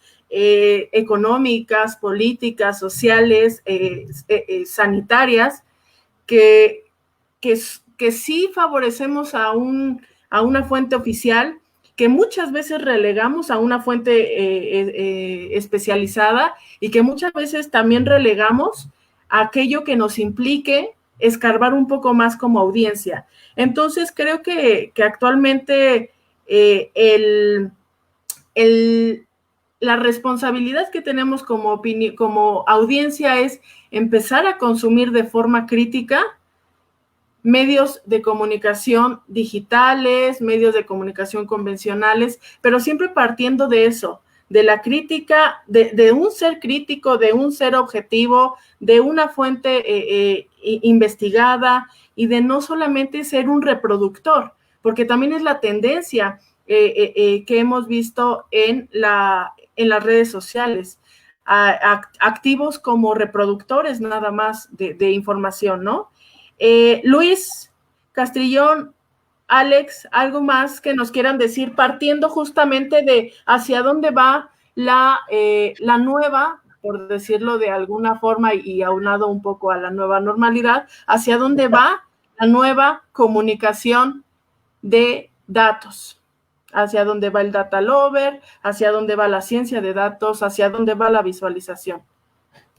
Si me permites, yo creo que, y es uno de los esquemas en los que he estado tratando de incidir, principalmente a través de la realización de talleres, ¿no? Impartiendo talleres. Cuando empecé a dar talleres hace 5 o 6 años, cuando nos llevaban como 7 o 8 años en realidad, aparte de la educación en la universidad, mi interés era principalmente trabajar con periodistas, es decir, comparto mi experiencia periodística con otros periodistas, comparto lo que he aprendido en otros países con otros periodistas. Y los últimos 5 años, 4 años más bien, pero me di cuenta que empezaba a sentir que había más interés en personas que no eran periodistas sobre la manera en la que comunicamos y la que informamos las cosas, ¿no? Y esto tiene que ver también con el propio crecimiento y la expansión del número de usuarios en las plataformas de medios sociodigitales, ¿no? A medida que hay un mayor debate ahí, más opinión, pues esta fragmentación de lo que se sabe y del debate público es mayor porque dejó, como sabemos, de ser hace muchos años, una potestad específica de los medios informativos y se convirtió en lo que llamamos pues el contenido generado por el usuario, ¿no? Darle el nombre académico. La experiencia que tuve hace 3 años ya van a ser 3 años en Estados Unidos, participamos en un grupo de 19 periodistas, cada uno de un país, en este tour sobre libertad de prensa, y me enfrenté por primera vez a un concepto que yo desconocía y que de alguna manera había estado aplicando sin haberme dado cuenta, que es la alfabetización mediática, ¿no? Y aquí hago un poco la distinción. Si recordamos, durante el sexenio de Vicente Fox, se habló mucho de la alfabetización digital, ¿no? Es decir, vamos a dotar a la población del país de las habilidades para el manejo de las herramientas digitales. Sí, y bueno, y además de que regalaron laptops por todos lados, me imagino que hay gente que ni siquiera tenía dónde conectarla, pero bueno, habría que averiguar un día dónde acabaron muchas de esas laptops. Y se dio además una tendencia a hacerlo en los estados también. En lo que se incidió fue básicamente en dotar a la comunidad estudiantil principalmente de las aptitudes para manejar una computadora, es decir, la parte técnica. Se habló también, y también se hizo un trabajo, digo, no voy a negar que aquí en eso hubo resultados importantes también. Se habló también, bueno, de empezar a trabajar más en la formación de programadores, de analistas de datos a través del uso de software determinado, ¿no? Entonces, esa alfabetización digital, si bien no habrá dado quizás los resultados esperados, pero funcionó muy bien en algunos sectores y creo que el resultado hoy día es evidente, ¿no? En el manejo que tenemos de las herramientas. Pero con lo que nunca se trabajó y que estaba ocurriendo a la par fue en este crecimiento exponencial de la participación de la ciudadanía en común, de la generación de contenidos informativos, ¿no? Es a partir del dispositivo digital donde puedo tomar un video, una fotografía, puedo evidenciar lo que sucede en mi calle, en mi cuadra, en mi ciudad, solo que muchas veces sin el contexto, sin revisar, sin entender qué está pasando atrás, sin tener los datos completos, pero de todos modos lo comparto, ¿no? Y mientras eso estaba ocurriendo, nunca entramos en México en procesos, al menos no desde lo oficial, no desde lo académico o institucional, en decir, bueno, tenemos que aprender, de la manera que me gusta decirlo es, tenemos que aprender a leer el mundo a través de Internet hoy día. Ya no leemos el mundo solamente a través de la experiencia del medio periodístico o la experiencia institucional en la escuela y en el sector académico, dependiendo los años que nos dediquemos a estudiar cada quien, ¿no? Y eso, imagínense, extrayendo a la gente que no tiene oportunidad de estudiar, que tampoco pasa ni siquiera por esos filtros, y sin embargo algunos están conectados y forman parte del uso de las redes. Entonces, no hubo este proceso y no se ha realizado. Incluso en algunos países tienen 3 o 4 años apenas que están empezando a trabajar con ello. Es decir, sacar todos los conocimientos de la alfabetización mediática, de la investigación académica, donde han estado desde hace casi 20 años, y convertirlos en herramientas prácticas para, por ejemplo, tener programas de alfabetización mediática en las escuelas de nivel medio en Estados Unidos y nivel medio superior, o uno de los ejemplos que más me llamó la atención a mí, que conocí, bueno, en la lejanía, es el de Italia, que hizo incluso una ley a nivel nacional, se formuló creo que hace 3 o 4 años, no hace 3 años, perdón, se formuló una ley, fue aprobada por el Parlamento italiano por unanimidad, y esa ley implicaba el desarrollo de políticas públicas para programas educativos para alumnos de lo que sería en México sexto año y los 3 años de secundaria, para llevar materias de alfabetización mediática enfocadas en el desarrollo de las capacidades de análisis crítico de los estudiantes. Y lo más interesante de este programa es que se hacía en convenio con la RAI, que es la Agencia Oficial de Información italiana, y que partió después a establecer otra serie de convenios con algunos de los principales medios periodísticos, y se abrió además la convocatoria, ¿no? Otro lugar donde ocurre de manera impresionante es en Noruega, donde el propio viceministro, o sea, hasta el primer ministro noruego y el viceministro, digamos, si lo pusiéramos en el caso de México, sería la secretaria Olga Sánchez Cordero, que va personalmente a las principales ciudades del país a dar conferencias a los estudiantes sobre los riesgos de la desinformación y sobre algunas herramientas de análisis crítico de la realidad. Es decir, el nivel de compromiso que ha existido institucionalmente en estos países me parece impresionante. En Estados Unidos va un poco más lento, surge estado por estado, por alguna razón que creo que nos podemos imaginar. Cuando se ha intentado a nivel nacional no se ha logrado mucho, porque los esfuerzos han crecido sobre todo en los últimos 4 años, tampoco es casualidad. Pero en México no hay, repito, más allá de lo que académicamente se está estudiando, algo que lo aterrice. Y creo que sí es urgente que además de que incidamos creando muchos contenidos con gráficas, como dice Irving, hay que presionar al usuario, al lector, para que también le gire, lo intente, haga el esfuerzo, pero también por otra parte hacer este trabajo de decir, es que lo necesitas, porque hoy día hay una gran cantidad de gente que está dispuesta a engañar y que gana políticamente o gana ideológicamente o gana económicamente a través de eso, y que, por ejemplo, lo está haciendo hoy en el marco de la peor crisis de la humanidad, de la historia contemporánea, que es la pandemia de COVID-19.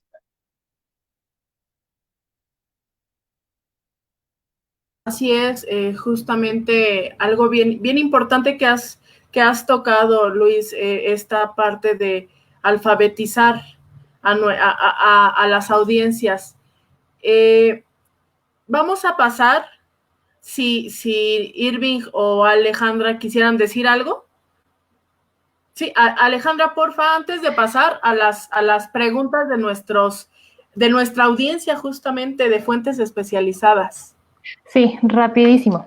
Sí, o sea, además de que evidentemente falta que los lectores pues sean más críticos y tener esta alfabetización, creo que en cualquier contexto casi, pero sobre todo en este contexto de una emergencia sanitaria, se provoca mucho miedo. Entonces se provoca un fenómeno en las personas que en este momento se me escapó el nombre, pero tiene un nombre complicado, que las personas buscan leer y consumir noticias y contenidos que empaticen con lo que ellos están sintiendo, ¿no? Entonces, si ellos tienen miedo de la pandemia y entonces quieren pensar que no es cierto o que a ellos no les va a pasar, pues lo que van a buscar y lo que van a consumir son cosas que concuerden con eso, ¿no?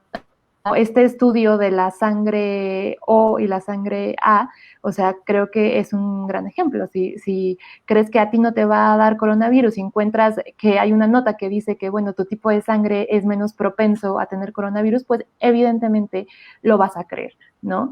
Y tal vez no te vas a ir a buscar el estudio, o sea, Luis lo hizo porque pues es su trabajo, pero una persona que no trabaja en esto y que tal vez no le interesa mucho más que decir, bueno, sí, es muy poco probable que a mí me dé coronavirus, pues no creo que se vaya a buscar una fuente más especializada. Y entonces aquí creo que podemos identificar estos 3 niveles, ¿no? Primero, que sí necesitamos lectores más críticos, pero después también necesitamos medios muy éticos. O sea, tú como medio, ¿por qué estás publicando una nota así? Y puede haber varias razones. Puede ser que no tengas a las personas especializadas, pero también puede ser que quieras el clic y que quieras vender, porque todo eso te va a dar dinero. Entonces, podemos identificarlo como en estas dos razones, ¿no? Que sea un error, digamos, inocente, pero pues es que si te estás dedicando a comunicar, no puedes hacer esas omisiones, o sea, no puedes decir, ay, pues es que yo no sabía porque no soy especializado en ciencia, pues, o sea, especialízate porque es lo que estás publicando en este momento, ¿no? Sobre todo en medio de esta pandemia, aunque debería ser todo el tiempo. Y por último, creo que también a los medios, además de que a veces les o nos falla esta parte de la ética, creo que también tenemos un gran compromiso o una deuda en cuanto a creatividad, ¿no? Si en este momento, hace ratito, Carla, estabas hablando sobre los audios de WhatsApp, y creo que pues esa es una gran idea para llegar a las personas, ¿no? Porque pues claro, es lo que están consumiendo, o sea, y no puedes, es un poco pretencioso creer que van a leer tu nota de 20,000 caracteres porque pues eres un gran medio que hace todo responsablemente. O sea, la realidad es que las personas consumimos información también de otras formas. Entonces sí habría que innovar un poco en eso, y es lo que intentamos un poco hacer por medio de los videos, pero por supuesto que hay miles de otras opciones y alternativas que también deberíamos todos los medios estar explorando para llegar a más personas, ¿no? Sobre todo cuando sí tenemos esta parte de tener cuidado con los contenidos y no solamente pues buscar lo que te vaya a dar el clic y por lo tanto un poco de dinero en tu Google AdSense, ¿no? Así es. Todo un capítulo debería de dedicarse a economía del medio, a consumo de medios, a modelos periodísticos y a periodistas. ¿Cómo hace el periodista? ¿Cómo construye la noticia, la hot news? Hay diversos temas que se van consumiendo durante procesos difíciles a nivel social, ¿no? Llámese, como lo habíamos comentado, pandemias, crisis, huracanes, calentamiento global. Hay un montón de tópicos que van apareciendo. Irving, no sé si nos quieras comentar algo o quieren que pasemos a 2 preguntas que vamos a elegir de la audiencia o... Adelante. Perfecto. Bueno, pues vamos a pasar a 2 preguntas que tenemos aquí en la audiencia. Nos mandan muchos saludos desde Tultitlán, desde Colombia. Vamos a pasar a las preguntas y ahorita pasamos a los saludos, los vamos a ir proyectando acá, que están muy concurrida esta reunión. Bueno, José Luis Arcos, lo vamos a proyectar aquí a José Luis. Y dice, gracias por darnos un nuevo panorama acerca del tratamiento de datos y ojalá puedan comentar si tienen algunas recomendaciones para nuestras autoridades en relación a la entrega eficaz de la información. Saludos desde la CDMX. ¿Qué nos pueden contestar nuestras fuentes especialistas sobre la recomendación de autoridades en relación a la entrega eficaz de información? Pues que entreguen la información. Es que, o sea, en realidad es muy sencillo. Es que no tienen gran pretexto para no hacerlo, ¿sabes? Así es. A ver, y sí, tenemos... Yo ahí me clavaría tantito en que también se fijen qué tipo de información entregan y cuál es el objetivo, ¿no? Y ahí pongo, dice ahí, saludos desde la Ciudad de México, y pongo el ejemplo de la Ciudad de México. La Ciudad de México publica un modelo, ¿no? Y entonces dice, por primera vez un gobierno está publicando el modelo con el cual estamos interpretando cómo va la pandemia y bla, bla, bla, ¿no? Y de alguna manera se trata de meter como en el campo de la ciencia y trata de meter la ciencia a la transparencia y decir, es que nosotros sí lo estamos haciendo con ciencia, ¿no? Pero la manera en la que lo publican es totalmente anticientífica, ¿no? Es en una página web en donde los parámetros no están bien hechos. La ciencia tiene un montón de protocolos para poder publicar algo que tiene un sustento científico atrás, ¿no? Y ellos lo hicieron simplemente por el hecho de salir y decir, es que miren, nosotros sí tenemos un modelo y por primera vez somos transparentes con el modelo. El modelo fue muy atacado en Twitter, un montón de gente ahí nos dedicamos a tratar de reproducir el modelo, a ver si daba o no daba, y luego pues fue ahí medio olvidado, y luego vino el caso federal, en donde hubo en estas conferencias la presencia de CONACYT, y miren, aquí tenemos el modelo, y bla, bla, bla, y fue el mismo caso, ¿no? Entonces, creo que sí hay un montón de, como decía Alejandra, suelten la información, no tienen pretexto para no hacerlo, pero también creo que tendrían que detenerse a examinar qué tipo de información y para qué la quieren soltar, ¿no? No necesariamente es útil para la población saber allá afuera qué modelo están utilizando, y de nuevo regreso a una parte de lo que mencionaba Luis. A mí me pareció más que lo hacían como una respuesta a que la comunidad científica estaba presione de necesitábamos saber cuál es el modelo que está atrás, porque parece que las decisiones que están tomando no tienen ni ton ni son, ¿no? Y entonces toman el peor camino de todos, que es comunicar a medias, ¿no? Cuando quizá comunicarlo en un paper, como se acostumbra en la ciencia, hubiera sido un camino que pues hubiera dejado bien a los científicos, o quizá no decir nada y decir, oigan, pues el modelo es algo con lo cual estamos tomando decisiones y no tiene por qué, no es relevante para la población en general, es un concepto altamente técnico y no vamos a hablar aquí de qué modelo. Pero se quedan ahí en medio y entonces queda sinsabor ahí medio extraño. Sí, bueno, en cuanto a eso, además de esta información sobre modelos, creo que sí hay información pública que, pues que es que la podrían publicar de una manera muy sencilla y no lo están haciendo. Y les pongo el ejemplo de Puebla. Hicieron un micrositio con sus gastos y lo único que publicaron fue una relación de gastos, ¿no? Tanto en PDF como en CSV. Entonces parecería que como está en CSV, entonces pues ya cumplieron, tienen datos abiertos y todo está muy bien. Pero estos gastos no están comprobados con contratos, ni con facturas, ni con nada. Entonces es como, bueno, pues yo te tengo que creer, gobierno, que gastaste 1,000 millones de pesos para atender la epidemia, y te tengo que creer porque pues creo mucho en ti, porque no hay ni un solo documento que me compruebe que estás gastando eso y cómo lo estás gastando, ¿no? Ni siquiera qué cantidad de productos que me dices que estás comprando, o a quién. Entonces, y comparando esto que hizo el gobierno de Puebla con lo que hace, por ejemplo, la Ciudad de México, ahí creo que sí es información buena, porque también publicaron gastos, pero sí sustentados en contratos. O sea, puedes ver los gastos y también puedes ver los contratos. Entonces, ahí está el ejemplo de que sí se puede hacer, porque ya otro gobierno local lo está haciendo. Y pues, no sé, hay veces que gobiernos deciden no publicar la información con tanto detalle, no sé por qué. Muy bien. Y pasamos a la última pregunta, ya para ir cerrando esta intervención.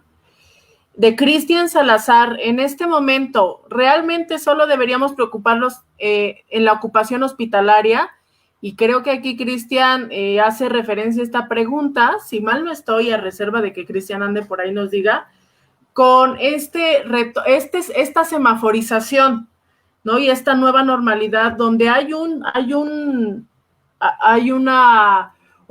visual de la Secretaría de Salud Federal, que es justamente, nos dice, en este momento no es que ya no haya preocupación sobre COVID, palabras más, palabras menos, sino es que si te enfermas, ya tenemos una cama para ti, ¿no?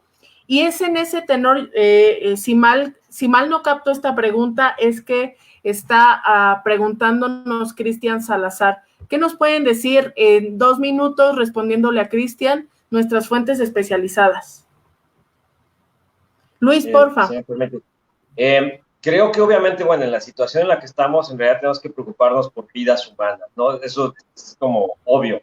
El asunto creo que, no sé si le voy a responder estrictamente la pregunta a Cristian, pero quizá además dejar el ejercicio para que él igual pueda buscar otros elementos para responderla, es que ese fue un elemento que sí fue expuesto y que parece que luego se diluyó entre estas cosas que ya señalábamos de ambigüedad en la comunicación de parte de las autoridades federales y en los estados, porque ha ocurrido también en el caso de Yucatán, ¿no? El semáforo parece indicarnos básicamente que lo más cercano al verde está relacionado con la disponibilidad de una cama para que me atiendan si me llego a enfermar y llego a necesitar atención hospitalaria, ¿no?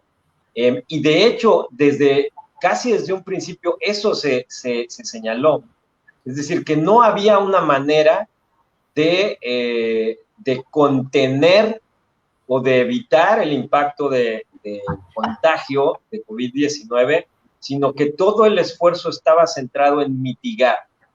Esa palabra, sí lo reconozco, se la escuché decir al doctor López-Gatell, que habló de mitigación. Pero creo que otra vez después de eso volvimos a la comunicación de solo las cifras, que creo que también llevaron a agotar mucho el modelo de la conferencia de prensa de las 7 de la noche, y no se volvió a insistir en esto, o sea, que la estrategia era tratar de mitigar para evitar el mayor número de muertes posible. Entiendo que en el discurso público decirlo de tal forma puede sonar muy frío, pues a decir, es que sí se va a morir mucha gente, pero vamos a tratar de que se muera la menor cantidad de gente posible.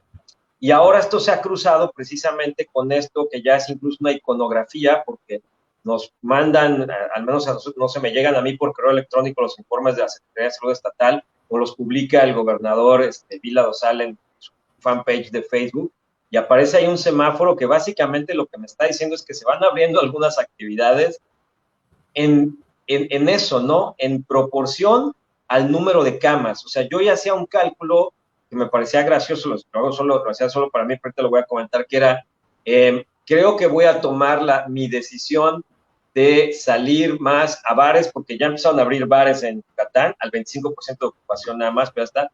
La voy a tomar en proporción directa a la posibilidad de que yo tenga de ser recibido en un hospital 10 días después si me contagio en un bar.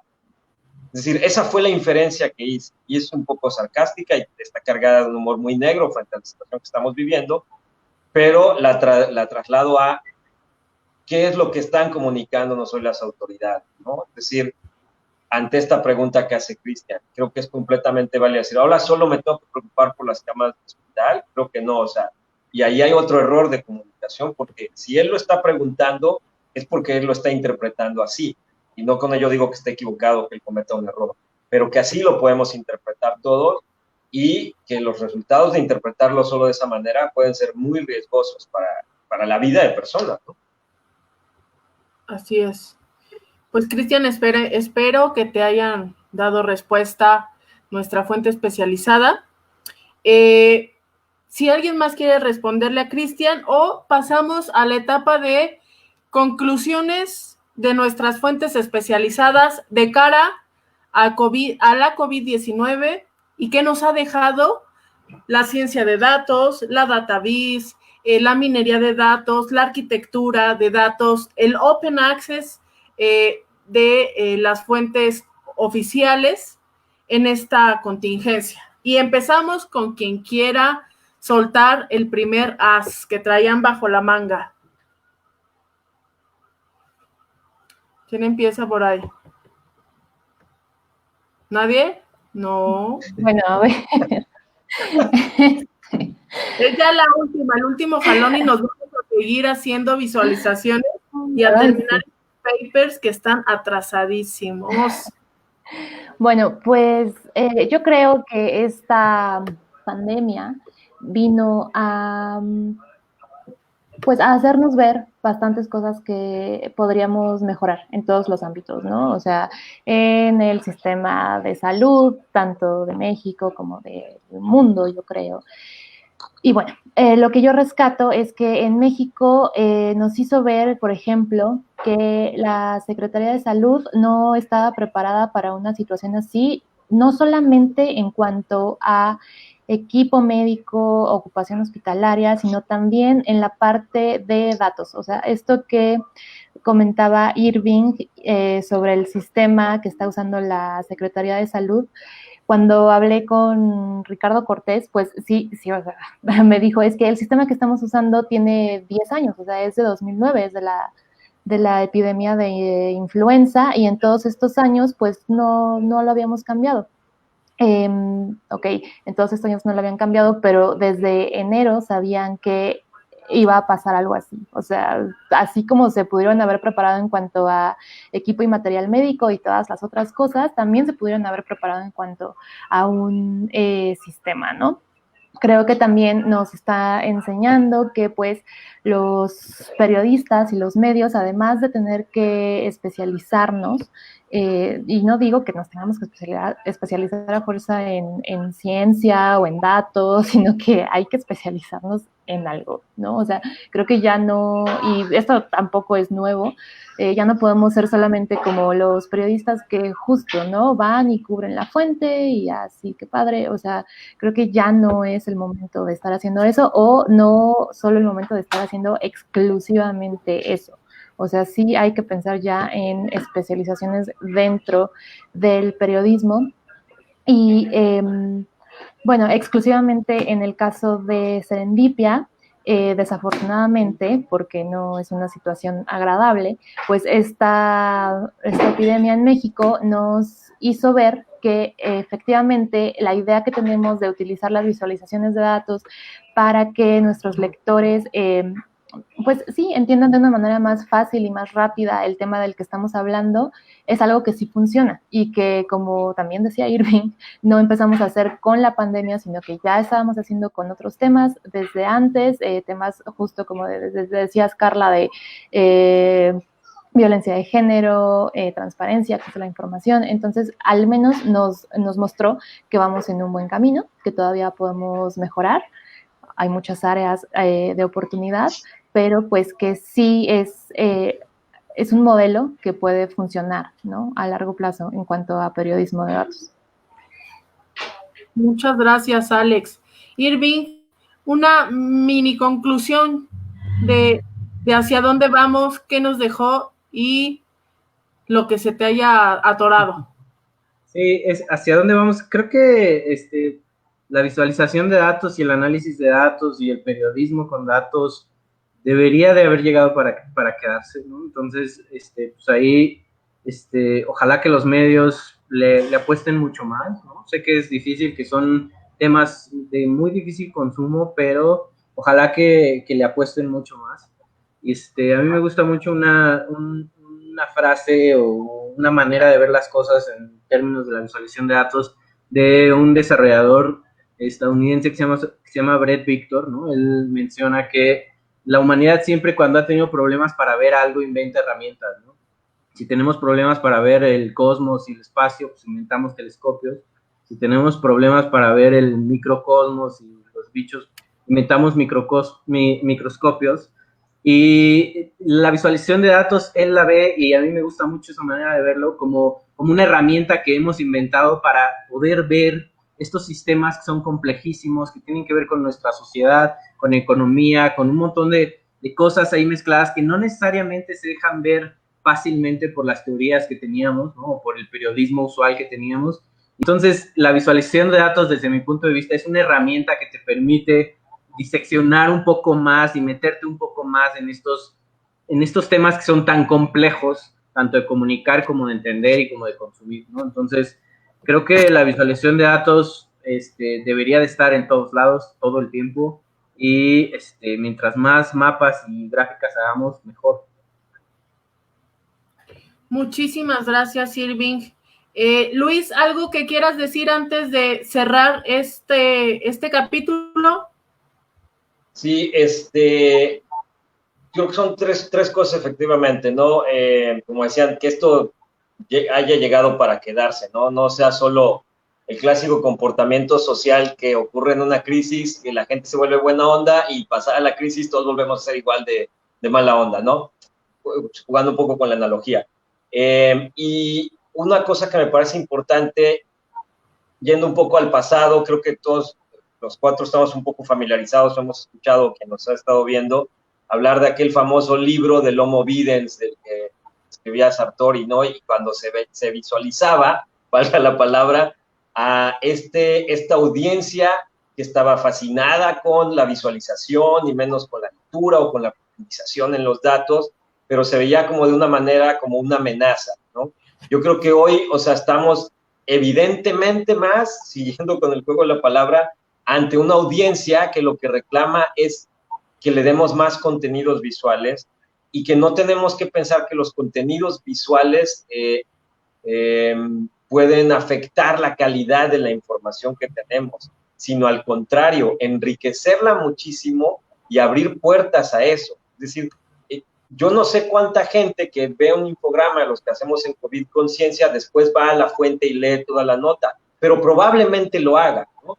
Y creo que el hecho de cuando decidimos, bueno, hagamos la nota, ok, y tratemos de hacerla lo más explícita posible, y luego pasamos al siguiente nivel de tratemos de hacerla amena, ¿no?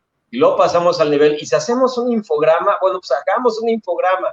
¿Y qué hacemos con el infograma? Porque entonces alguien dijo, pero entonces ya no van a leer la nota, y la mayoría luego dijimos, bueno, no lo sabemos, démosle el infograma y pongámosle allá en el infograma la fuente, ¿no? Para que brinque de ahí. Y luego fue, bueno, ahora metámosle los GIFs y los memes a la nota, y luego ya estamos haciendo los audios más platicados, ¿no? Y bueno, por cuestión de infraestructura no hemos podido hacer video, por falta ahora sí que de recursos, pero fue siempre como apostarle a dar eso, ¿no? Más herramientas a la gente y pensando en que lo visual, no sé en qué momento, ahorita no me acuerdo, empezó como a verse como algo malo, ¿no?